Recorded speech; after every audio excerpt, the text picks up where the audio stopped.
मेरा नाम सत्येंद्र आर्य है। जी जी। और मेरे लिए एक गौरव का विषय है कि मैं स्वर्गीय जवाहरलाल जी आर्य का पुत्र हूँ, जिन्होंने अपने आजीवन ऋषि दयानंद के मिशन में तन मन धन लगाया और उसके विस्तार में कार्य किया और सिल्लीगुड़ी आर्य समाज की उन्होंने स्थापना की।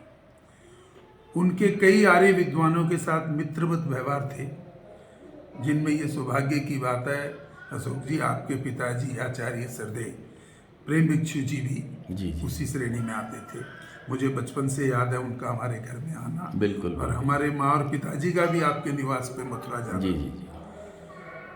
पिताजी की आचरण की ऊंचाई और हमारी माँ के जीवन की धार्मिकता दोनों के जीवन से प्रभावित होकर हमारे 9 बहन भाई हम हैं और 9 बहन भाइयों के भी बच्चे हैं। क्या बात। सब के सब आर्य समाज में अपने अपने किसी न किसी स्तर पर हम कार्य करते हैं। जी बस। हम सिल्लीगुड़ी आर्य समाज से जुड़े हुए हैं, जो हम सिल्लीगुड़ी में हैं।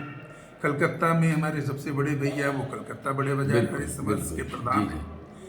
और हमने एक पारिवारिक ताकत से, वैसे तो सामाजिक चीज है, लेकिन पूरी परिवार के ताकत लगाकर हमने वहाँ एक वैदिक सेवा आश्रम का भी निर्माण किया है। जी जी। जहाँ हम ऋषि के कार्य को विभिन्न प्रकार से आगे बढ़ाना चाहते हैं। जी जी जी। और उसी को कुछ आगे बढ़ाने में, क्योंकि वहाँ भी हम स्वामी जी के जीवन परिचय को लेकर एक केंद्र बना रहे हैं। जी।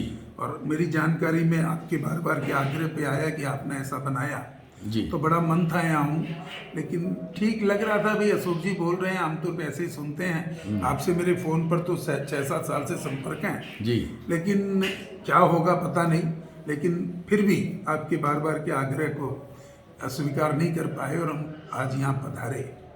यहाँ पधार कर मैं आपके मुंह के ऊपर कह रहा हूँ, लेकिन ये सत्य है कि पिता के वंशज के रूप में पुत्र कहलाने का हक उसी को होता है जो पिता के अच्छे विचारों को, अच्छे कार्यों को जी जीवंत रखते हुए आगे बढ़ाए। जी बिल्कुल। और आज यहाँ इस नौलखा महल में आपके इस सारे कार्य को इतने विस्तृत रूप में समझकर, देखकर बहुत प्रसन्नता हुई।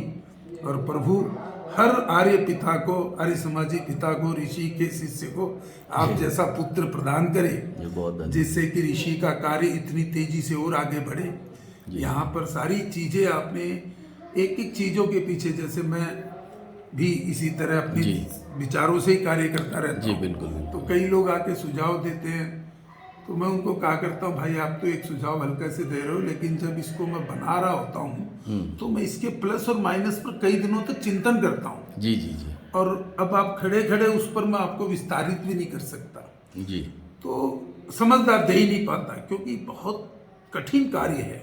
जी जी। आपका भी इसी तरह है कि मैं इतना कुछ करता हूँ आर्य समाज का अपने स्तर पर, लेकिन यहाँ मैं कुछ आपको बोल पाऊँ ऐसी कमी मुझे नजर नहीं है। अरे इतनी पूर्णता के साथ, इतनी सुंदरता के साथ ऋषि के इस कार्य को आपने किया, आपको नमन है, आपको हृदय से धन्यवाद है। जी भाई साहब, आपका बहुत बहुत धन्यवाद। आपके वाक्य हमारे लिए और प्रेरणा के रूप में काम करेंगे और हम और ऊर्जा के साथ आगे कार्य में बढ़ेंगे। बहुत बहुत धन्यवाद एक बार।